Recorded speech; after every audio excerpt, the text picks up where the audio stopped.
Today we present America's highest military decoration, the Medal of Honor, to Private Henry Johnson, who served in World War I nearly a century ago. We can't change what happened to too many soldiers like him, who went uncelebrated because our nation judged them by the color of their skin and not the content of their character. But we can do our best to make it right.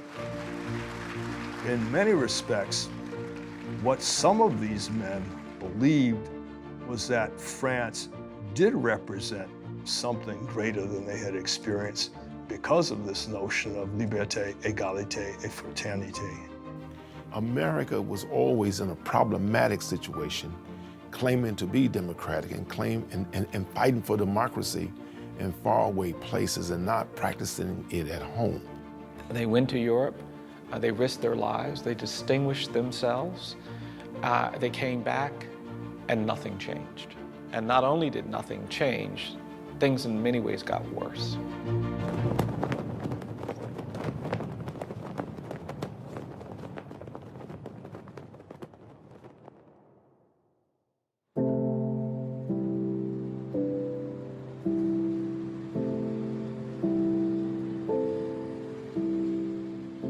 The story of Henry Johnson is the story of the hero America forgot. The story of a young black man who fought in the First World War in the name of racial equality. It was an ideal that was beyond his wildest dreams in his own country. A man of color serving as a private in a regiment composed entirely of African-American volunteers.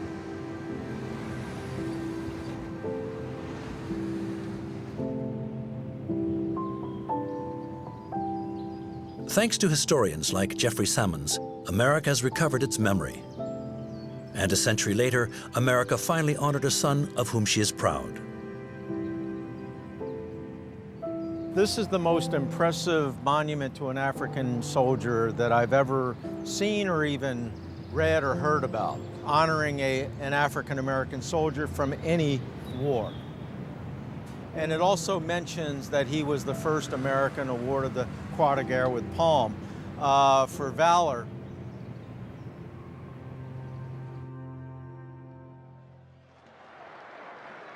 Henry Johnson won his military honors in France, on the front in the Argonne, with his brothers in arms, the 369th Infantry Regiment. This was the black regiment that the U.S. Army did not want. In New York one February day in 1919, the history of the civil rights movement took root right here on the cobblestones of Harlem in New York City's Black District, their district. The crowd cheered its combatants, their Harlem Hellfighters, on their return from hell. Among them was Henry Johnson, a son of Albany, recognized as a war hero. And a famous musician, James Reese Europe, a Broadway star turned Army officer. For the duration of the parade, America temporarily forgot the color of their skin. Black people were considered to be biologically inferior. They were viewed as culturally inferior. And this notion of black inferiority has existed in America for a very long time. As with 90% of black Americans, the story of the Harlem Soldiers began in the country's deep South. In the former Confederate states, blacks were free, but far from equal with whites. They were Americans, but they were not true citizens. In the South, racial segregation was enshrined in law. During enslavement, there was this insistence that black people were not fully human. Our court had even ruled that they were 3/5 human. Because if white slave owners had to acknowledge that black people were just like them, they'd have to confront the immorality of slavery, the barbarity of it. But our slave owners wanted to feel moral and just and Christian while they owned other people, so they created this idea that black people are different than white people. As soon as he was old enough to stand, Henry Johnson worked, first with his parents in the tobacco fields of his native Carolina. Condemned to misery and humiliation, he had no land, no property, no civil rights, and no hope of emancipation. For Private Henry Johnson as a child, the future promised to be a life of terror, one in which the white supremacists made the law.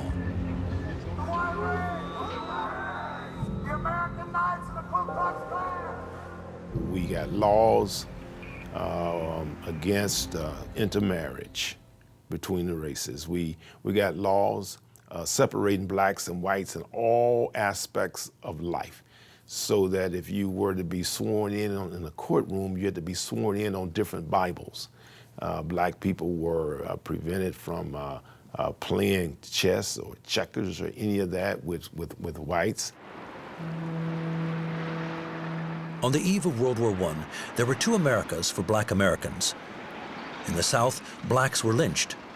In the North, they could, in principle, be hired without distinction of color of skin. Millions of blacks hit the road and headed north to the big cities.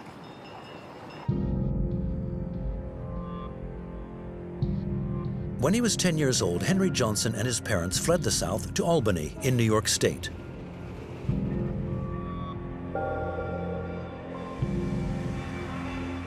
Young Henry found work as a porter.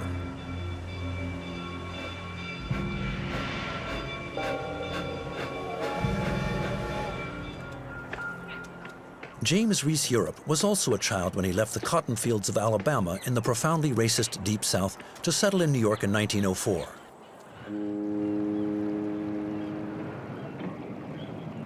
Growing up, music filled the air for this future lieutenant of the New York Regiment. His mother was a piano teacher, while he and his brothers tried their hand at any instrument they could. By 1910, James Reese Europe was an established performer on the New York music scene. He was by then 30 years old and running the Clef Club, a large band of black musicians, which also acted as a trade union. Hardly any black musicians back then were even paid. There were practically no professional musicians. You couldn't really earn a living playing music.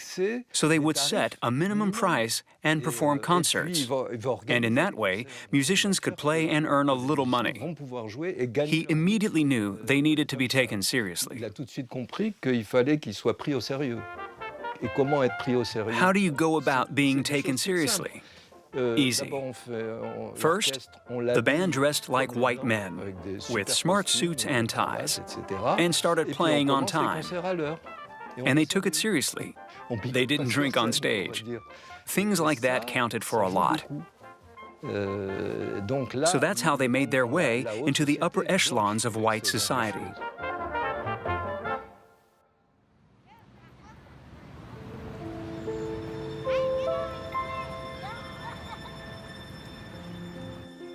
In the North, power and ideas remained in the hands of whites, but a few blacks managed to access the major universities.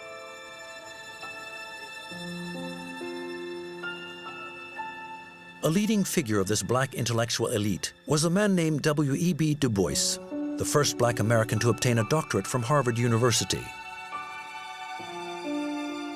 In 1909, he founded the National Association for the Advancement of Colored People, the very first American organization to defend what would later become known as civil rights.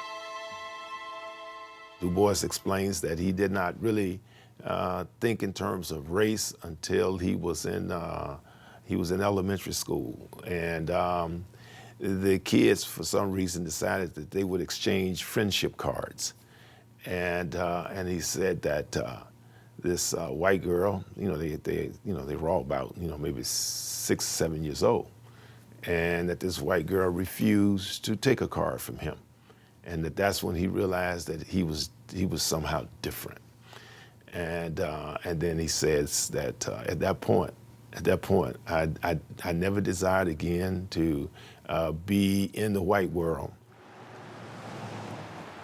Du Bois gave a name to this invisible border that separated America into two colors that do not mix.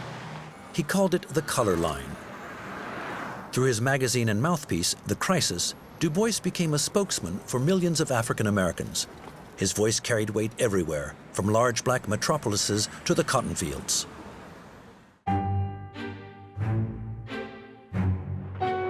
August 1914, France joined the first ever world conflict in history. Soon the old continent was being laid waste by a modern war, one in which the law was being laid down by steel.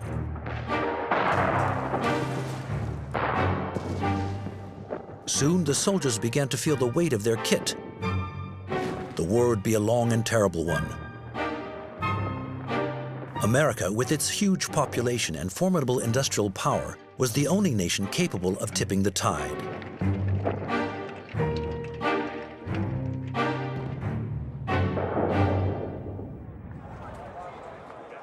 But for the US president, meddling in this European war was out of the question.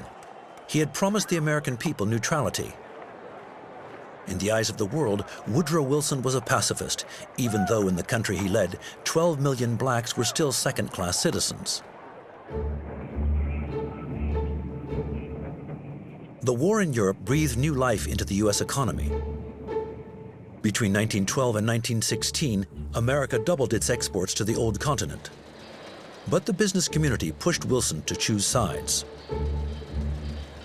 Le combat va se jouer au The niveau battleground des became an acteurs economic one. Et ces acteurs économiques, And when you examine how world trade was structured in 1914, the US was doing far more business with Britain than it was with Germany and Austria. bien plus qu'ils n'en font avec l'Allemagne et l'Autriche. So as the months went by, it was clearly in the economic interest of American businessmen for the Allied camp to prevail over the Germans. Au détriment de l'Allemagne. The Germans quickly understood that they needed to finish the war before the Americans intervened. The Kaiser gave his troops 6 months to bring Britain to its knees by cutting off the supply of raw materials from the United States. A worried Woodrow Wilson resisted German aggression. He put up a good show until his re-election in November 1916.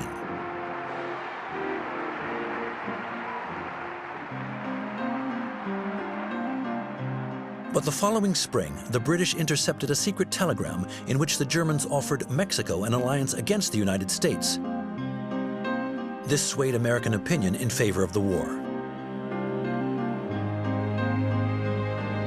On April 1st, 1917, Wilson addressed Congress and insisted that the United States did not choose to go to war, rather, the Germans had forced their hand. America went to war in the name of democracy and the defense of human rights. For the millions of black Americans living under the yoke of segregation, this message acted as a provocation. How do you go away as a country and fight for democracy? And that democracy is the greatest principle in the world that you fight and die for. And then at the same time, you have second-class citizens. You have black people who are being lynched. You have black people who are referred to as niggers and monkeys and so on and so forth. And very intense racism. Contrary to what Wilson hoped, few Americans volunteered. So for the first time since the American Civil War, conscription was made obligatory. A total of 4 million Americans would be mobilized, including 370,000 African Americans, galvanized by a unifying message from Du Bois. We must forget our special grievances and close ranks, shoulder to shoulder with our own white fellow citizens and the allied nations that are fighting for democracy. It's very confusing to African Americans. Why defend a society that won't defend you?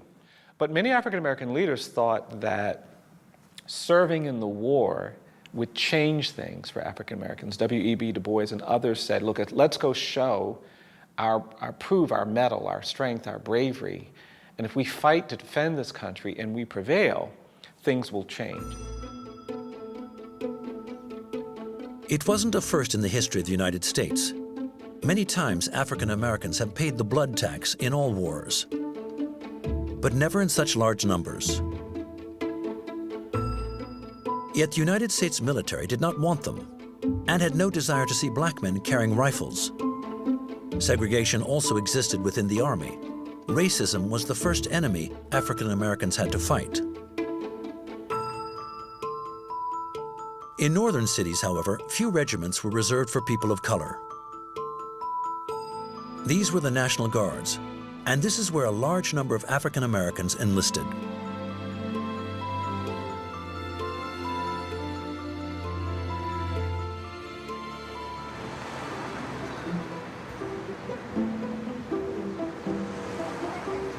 In the Harlem district of New York City, the 15th Regiment of the National Guard opened its doors to volunteers in 1916.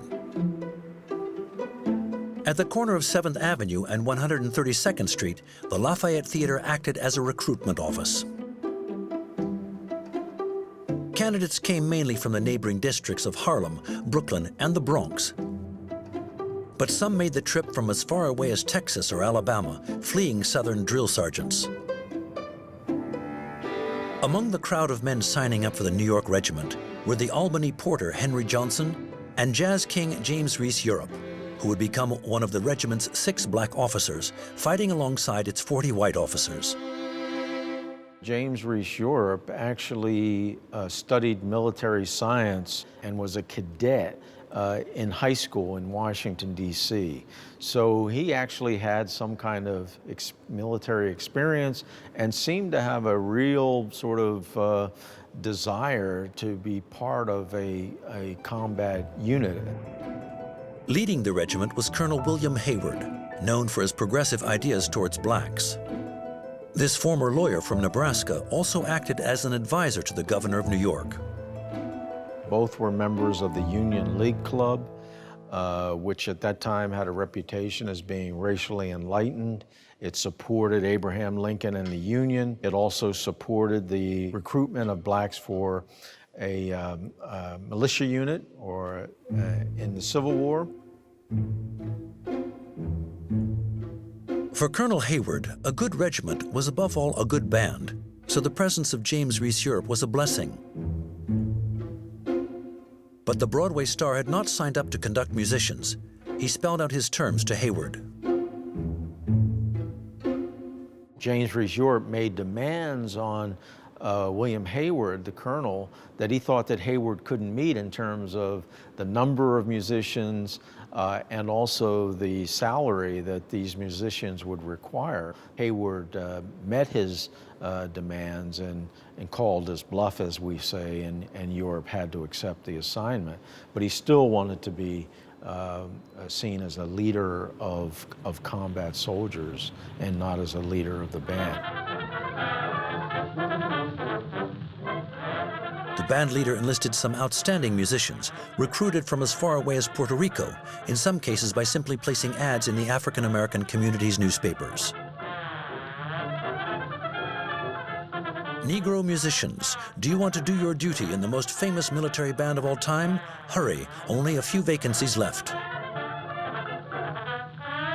With a band of some 50 musicians, the 15th New York Regiment was finally complete.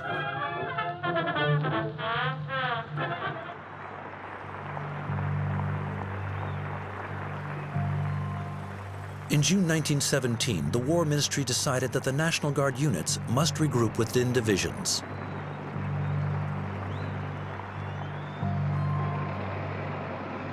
Hayward requested to join the 42nd Division in New York, the Rainbow Division, which brought together National Guard regiments from 27 different states.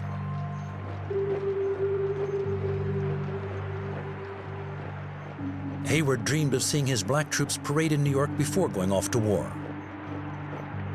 The 42nd Division's reply to their application is that black is not a color of the rainbow. Well, that's a fascinating excuse because white is not a color of the rainbow either. But the point, the essential point here is that for the Rainbow Division, which was basically going to, the notion was going to accept everybody, what that lets you know is that the American melting pot does not apply to black people. Colonel Hayward was deeply aggrieved.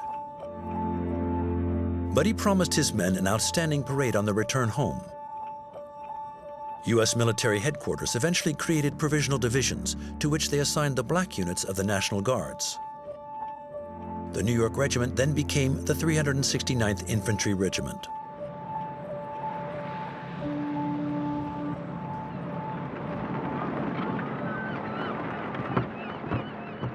December 13, 1917. It was the big day for the Harlem Regiment. Ahead lay France, the war, and an opportunity to prove their loyalty to the Stars and Stripes. Back home, they would be free men, equal, full citizens. They were ready to pay the ultimate price. Henry Johnson and James Reese Europe sailed past the Statue of Liberty, oblivious to the broken chain at its feet, honoring the abolition of slavery. They thought of their ancestors who made the same transatlantic journey in the opposite direction, chained to the ship. They're down in the hold of the ship and bunking right on top of each other, and they've never been to sea before, and they're having a heck of a time as they go through the North Atlantic, and the seas are high. We're all sick. We're vomiting and everything else that stinks down here. During the crossing, the Russians and Germans negotiated a peace. This was bad news, as it allowed German troops to retreat to the Western Front. Millions of men would soon be facing the Allied armies. More than ever, Pétain was desperate for the Americans to arrive. By the end of 1917, the war had already killed 5 million people of all nationalities. But neither side had gained the upper hand.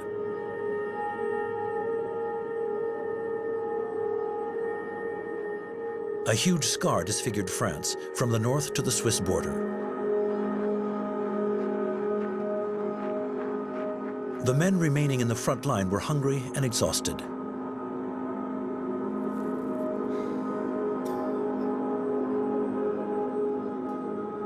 But they had to hold out, wait for relief wherever it was available and whatever its skin color.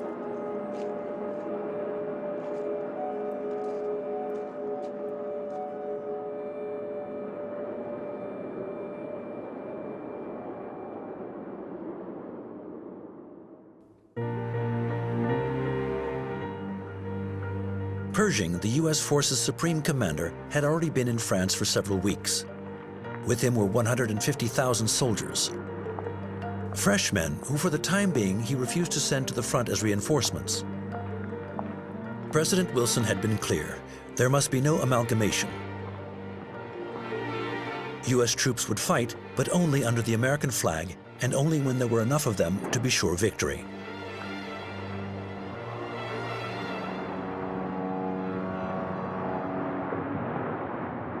December 26, 1917.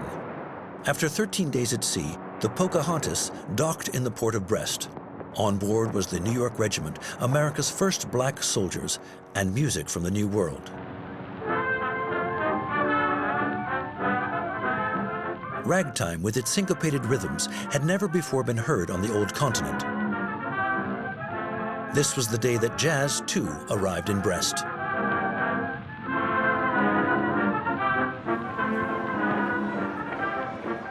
When the band played and James Reese Europe saw an old woman swinging her hips, he was certain that American music would soon conquer the whole world.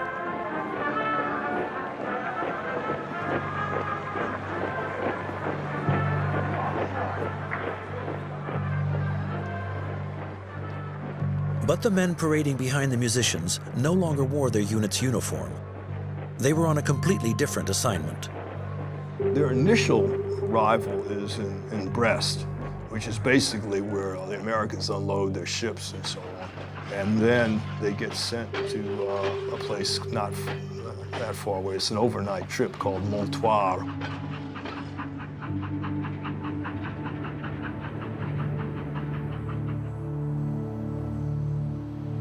Montoire, Brittany, Camp Number 4. This is where the war began for Hayward's men, and it was nothing like they had imagined.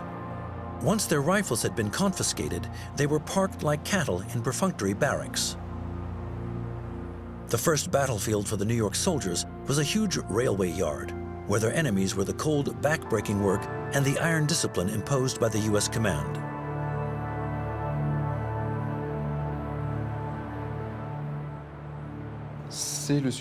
Segregation was practiced in the southern United States. and American barracks were subject to strict segregation laws. The U.S. military police enforced segregation. Everything was kept separate. The feeling was that the habit should not be changed just because they were in France. A great deal of lobbying went on within US military HQ to ensure that the blacks were kept away from active service. Some predicted social unrest when the soldiers returned home, and many thought blacks would be bad combatants. When it came to the military, Pershing was very conservative. And for him, the army was a white force, with black auxiliaries who could maybe unload boots, work on the docks, etc. He was quite happy for them to build railroads, trenches, and do some of the work, but their rifle had to be a pickaxe.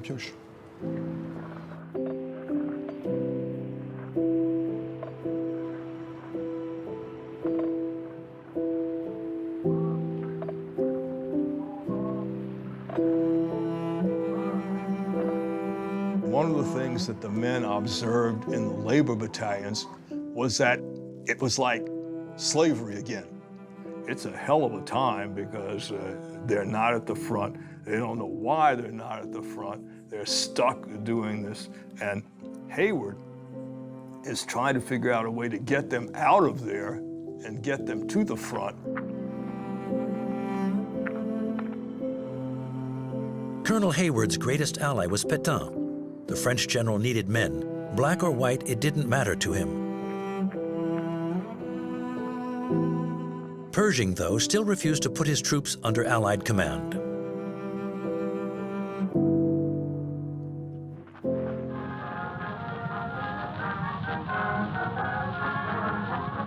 Within the New York regiment, a single small group managed to escape the forced labor, and they were the musicians in the regimental band. Wherever they went, the French welcomed them as saviors with open arms. James Europe and his band discovered a new world. But soon the musicians were called upon to play an entirely different score.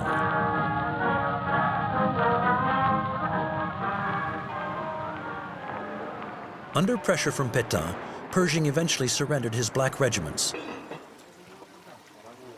On March 4, 1918, the Harlem Fighters were assigned to General Gouraud's 4th Army. General Hayward's men left Montoir for Connantre in the Marne. They would finally see combat under French command. Hayward says, well, we're like a little black baby that the American Expeditionary Forces have deposited on your doorstep, the French Army's doorstep. And the French colonel who has a sign on him says, English spoken here, says, "Welcome, little black baby." And so they hit it off very well, and the regiment hits it off very well with his French colleagues. A most beautiful thing has happened, Hayward wrote. We are now a combat unit.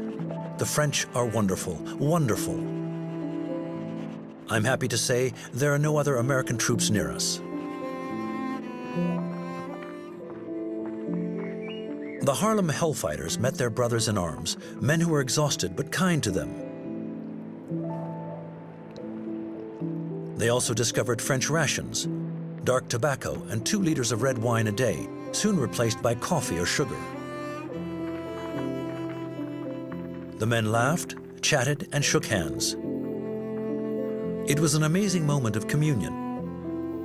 In a letter home, one of them confided, "The French do not care for race issues. They treat us so well that I have to look at myself in a mirror to remember that I am black."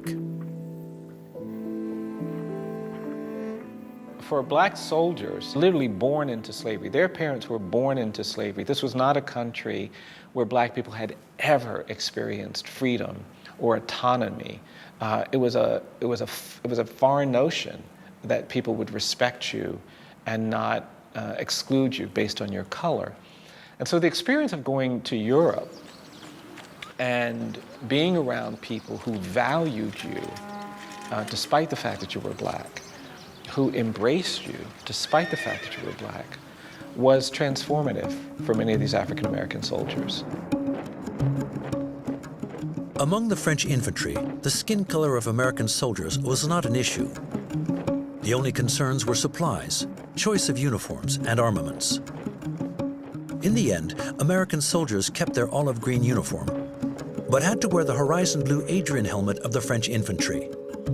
Their rifles, too, would be French. While the Harlem Hellfighters integrated seamlessly, they were keen to display their affiliation to the United States. So they decided to sew a badge onto their uniforms. To that end, they opted for the most American of insignias, a rattlesnake, the symbol adopted by Benjamin Franklin during the War of Independence. Rattlesnake was also the nickname given by slaves to their white masters.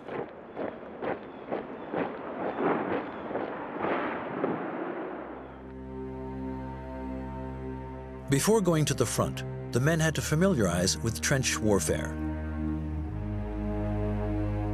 In the spring of 1918, they arrived in the Massige region in the Marne.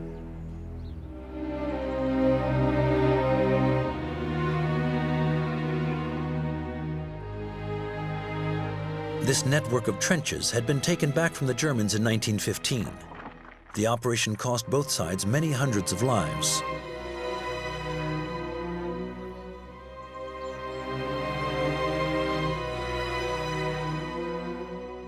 Since early spring, a major offensive had been underway in the region.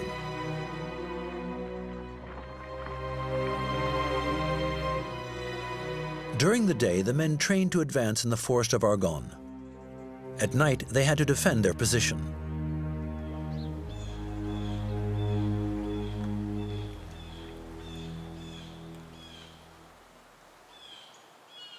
Le Bois d'Auzy, c'est un secteur calme. The Bois d'Auzy was a quiet area, simply because it had experienced no massive destruction or major operations. That's why the African Americans were sent here, simply to get used to focusing on life in a trench, how to live there, how to advance. A whole schooling was required, a form of introduction training. C'est la poursuite de l'instruction. But it's quite complicated because at night, it's hard to find your way around, and it's difficult to keep in contact with your fellow men. And of course, the forest has lots of little animals making noises. So the slightest noise or rustling immediately put the men on high alert.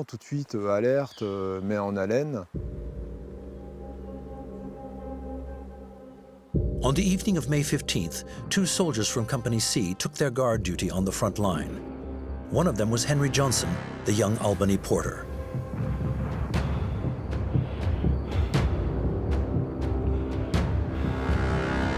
Two privates, Henry Johnson and Needham Roberts, are on guard duty.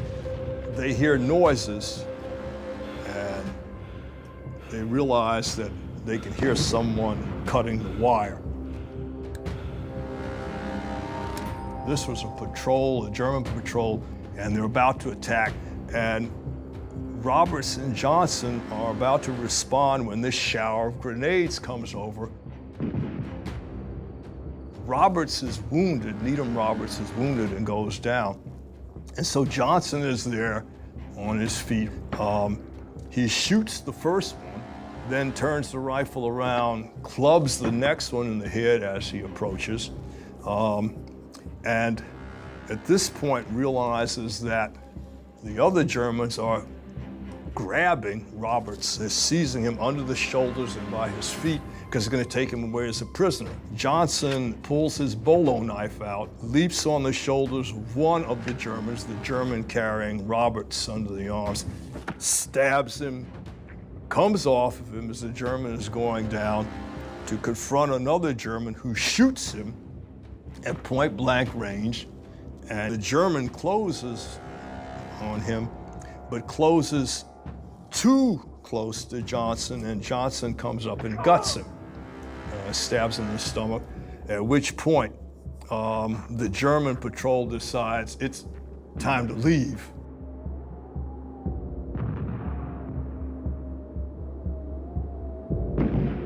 Henry Johnson is very lucky that his heroic action occurred one day before there was this visit from three very prominent American journalists, Lincoln Eyre, Martin Green, and Irving Cobb.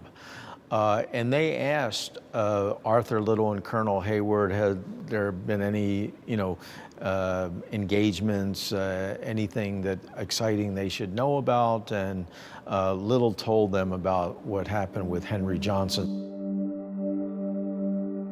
Originally from Kentucky, Irvin Cobb was the archetypal Southern journalist.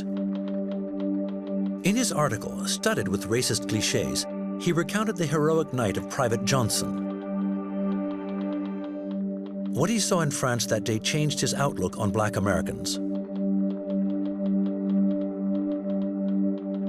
Personally, he wrote, I believe that a word that has been uttered billions of times in our country, the word nigger, will merely be another way of spelling the word American.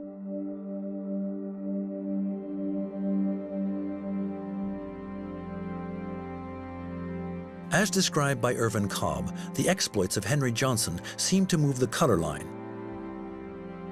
Henry Johnson, the first American soldier to receive the Croix de Guerre in France, was black, a descendant of slaves.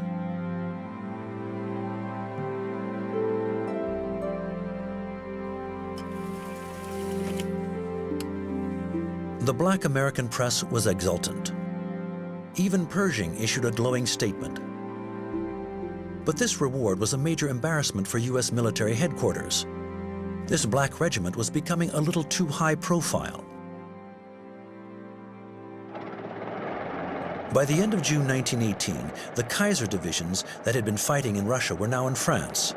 The German strategists were smiling, unaware that 1 million Americans had already landed, with another 250,000 men due to arrive on a monthly basis. Numerically, the German army would soon be overwhelmed.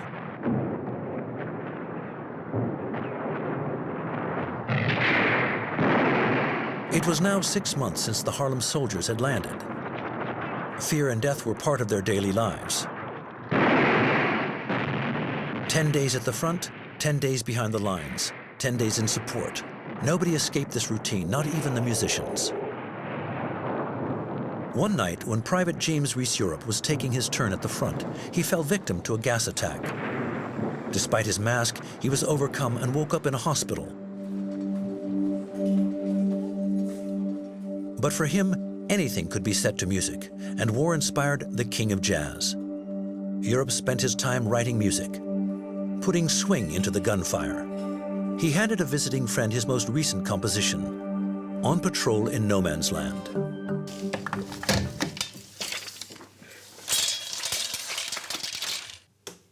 This piece of film is a bona fide treasure, preserved in the military archives.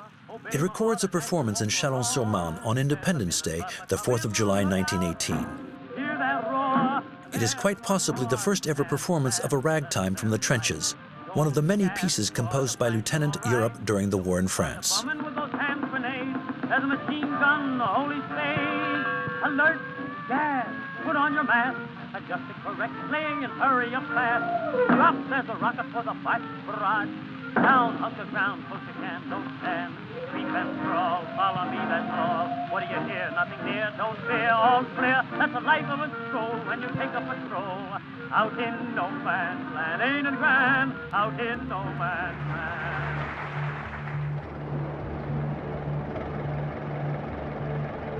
At American military headquarters in Chaumont, the assimilation of the Harlem Hellfighters into the French army was causing a great deal of unease. They certainly did not want liberty, equality, and fraternity to become their motto.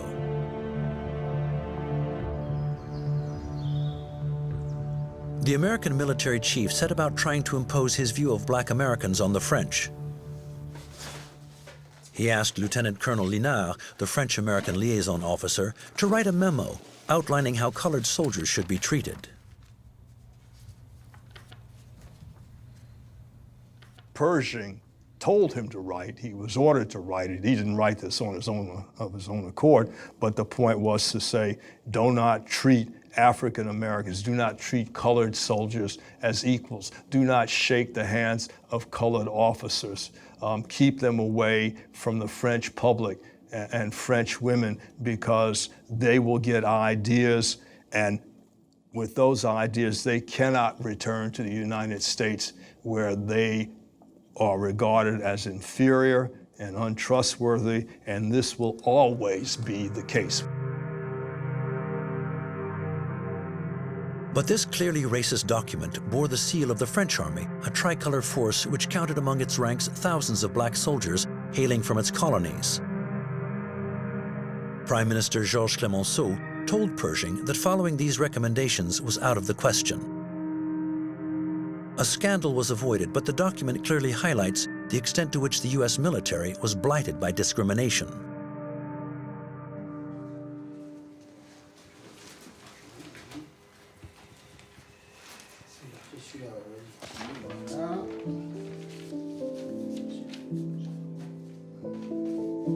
In late August 1918, Allied military intelligence informed French military headquarters that 40 German divisions were on the move in Reims and Verdun, near the Argonne Forest, close to where the Harlem Hellfighters were stationed.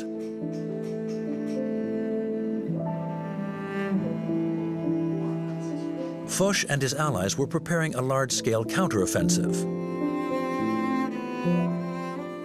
The New York soldiers were placed on standby.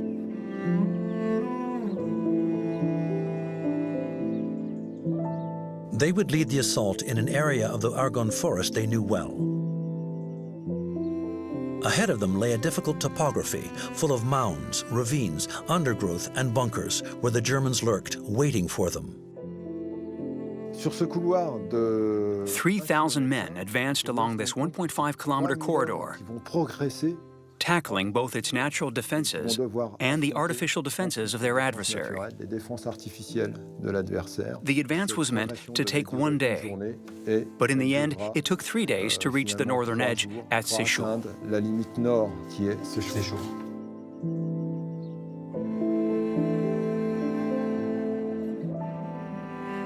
Deserted by its population at the outset of the war, the tiny hamlet of Séchou was a German stronghold, with a heavily armed unit based there. For the Harlem troops, it would be the ultimate fight, the toughest as well. Taking Séchou would open the road to the Rhine, but the Germans had been instructed to hold out, whatever the cost.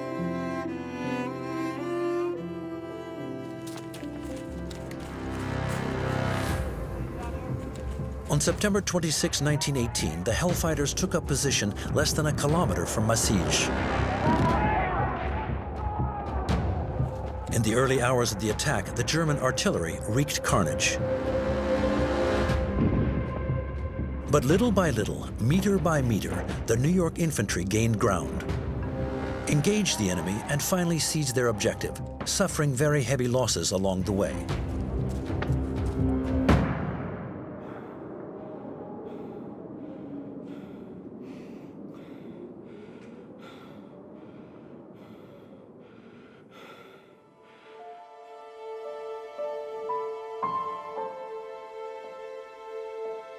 Among the American ranks, Colonel Hayward's troops were the most decimated of the war. His was also the regiment that remained longest on the front line, 191 days, and the first to reach the banks of the Rhine. Hayward's regiment and 170 of its men were given the Croix de Guerre, making the 369th the most decorated American regiment of the First World War.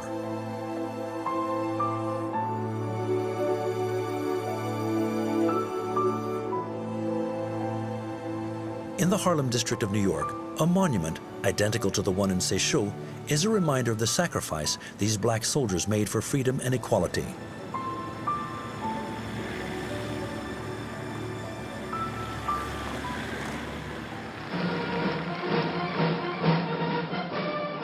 February 17, 1919, Colonel Hayward kept his promise. His Harlem Hellfighters paraded in New York from Fifth Avenue to Harlem.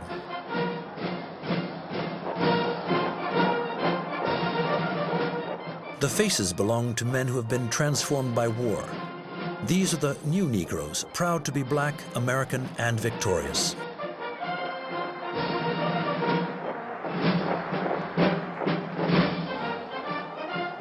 In New York that day, the color line was forgotten.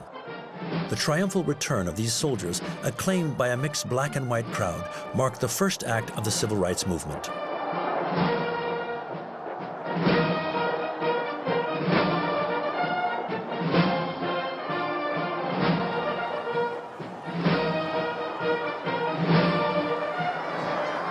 They're looking at all these men in these greatcoats and these helmets, and there's this impression of power. You could say black power in this case, which is in one way impressive, in another way probably terrifying.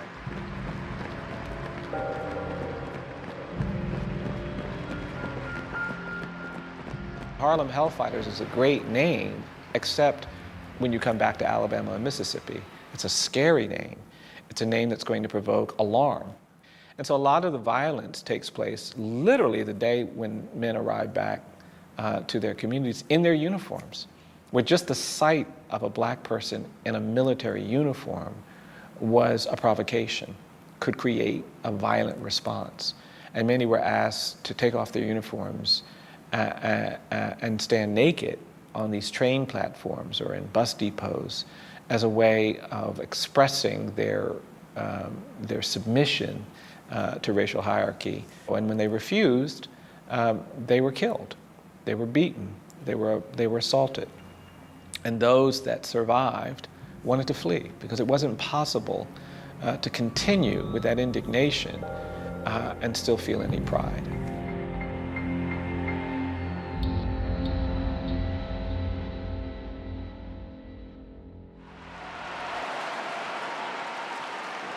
In Paris, the victory procession of July 14, 1919, was also marked by disgrace.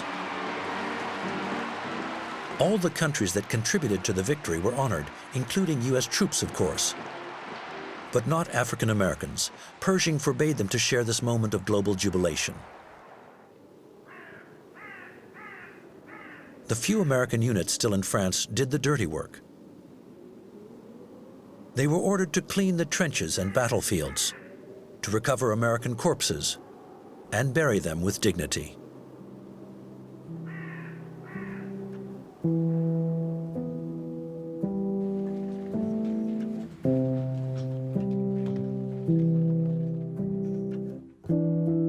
We return from fighting. We return fighting.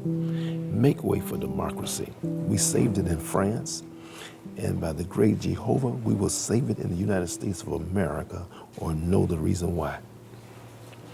So, and that's a very, it's very powerful, yes.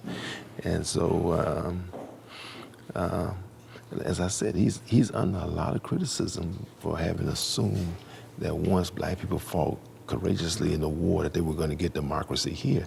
And so he's realizing that he was wrong.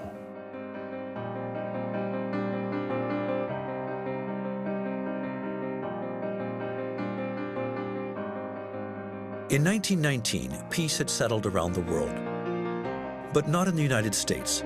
During that year, 77 American men were lynched, including at least 10 veterans, who were still wearing their uniforms on the day of their execution.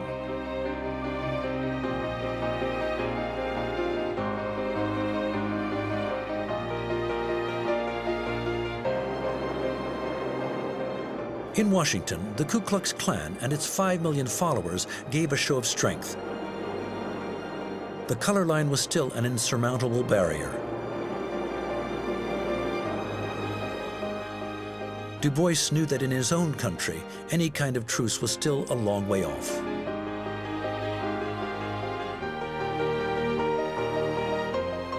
That struggle for racial equality is absolutely continuing today. We have not gotten there yet. And in fact, I don't think anybody is really free yet in America. We're still burdened by this history of racial inequality. It's created a kind of smog in the air, and we all breathe it in. So yes, the challenges of this history continue.